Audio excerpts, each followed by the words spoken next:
I'm Nadira Tudor, and this is The Fall of Kabul, a soldier's story. Was it worth it? Okay, Olivia, thank you for agreeing to talk to us. I'd like to start with your memories of Kabul falling, how you felt at that time, where were you, what was going through your mind. Describe your feelings and what happened. Well, I think when Kabul fell down, I think I was just arriving in NATO.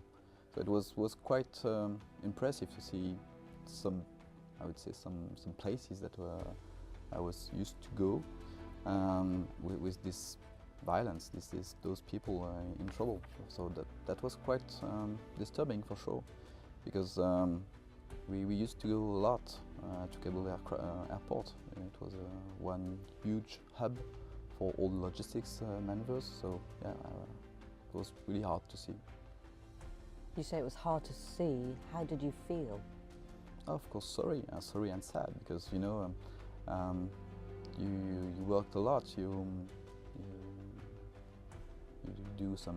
try to do your best to fulfill your orders, and the orders are made to establish peace, to maintain peace. So of course, when you see that at the end it's not the case, it's quite disturbing.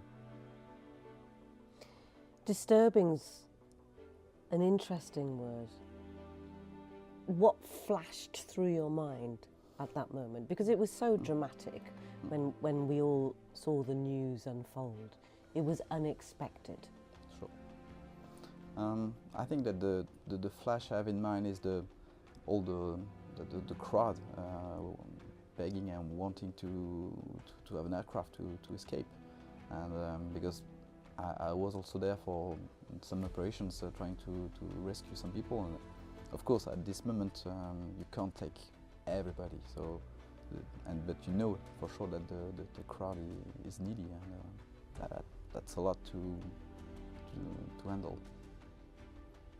It looked very stressful and very chaotic. Sure.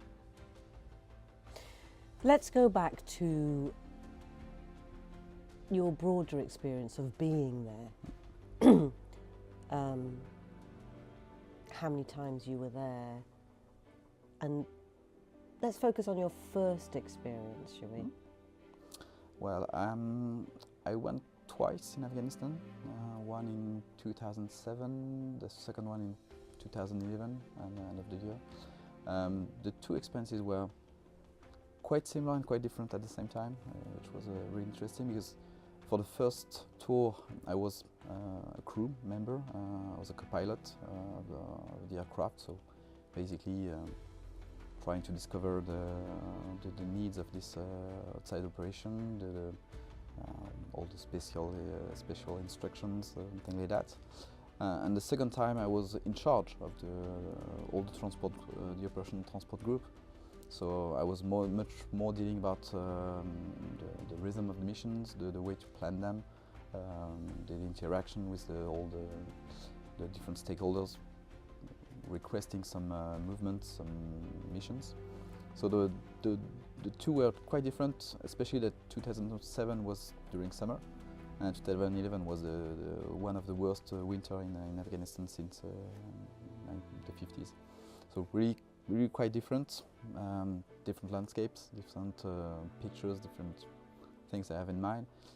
2007 is a real discovery of almost everything, because we were used to go to Africa. We have plenty of locations there. At that time, I've already something like 4 or 5 years of experience on my aircraft. So I went many times in Africa, but of course never in Afghanistan. So never in such mountainous landscape. Never in such a multinational environment, because of course you have the Americans, you have NATO, you have all those very huge air bases and all this traffic. You know, there's a lot of aircraft on the air, drones, AWACS, which you don't find for sure in Africa. It's much more empty. So you know, being able to first be able to liaise with everybody, to fly safe, of course, because at some point when you arrive to Kandahar and you are number 8 on the approach, yeah, there's much more risk of having an air crash with another aircraft than having something on the ground.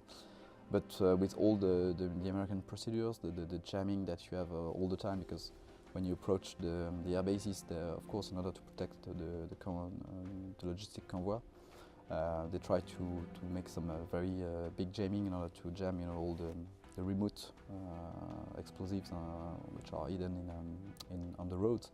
But it's a full spectrum jamming. So when you arrive with your aircraft, it's a lot of noises for the radio, so you're not exactly able to listen carefully of the instructions of the ATC in order to land, to know what is about. So I have plenty of pictures in mind, especially at night, like a very high steep descent in Kabul, because that was the tactical procedures we were using at that time.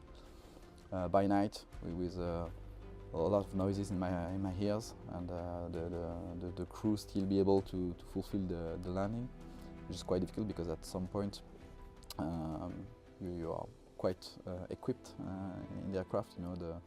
The aircraft has a lot of shafts and flares, to counter missiles. So everything is ready in the aircraft, ready to be launched. You have an helmet, you have the life jackets, the bulletproof, you have extra protection in the aircraft, which is of course restraining your freedom of movement for piloting. So there's a lot of things. You're starting very, very high, because in order to stay safe out of the range of the missiles the longest you can. So usually it was an arrival something like 8 kilometers high, but of course the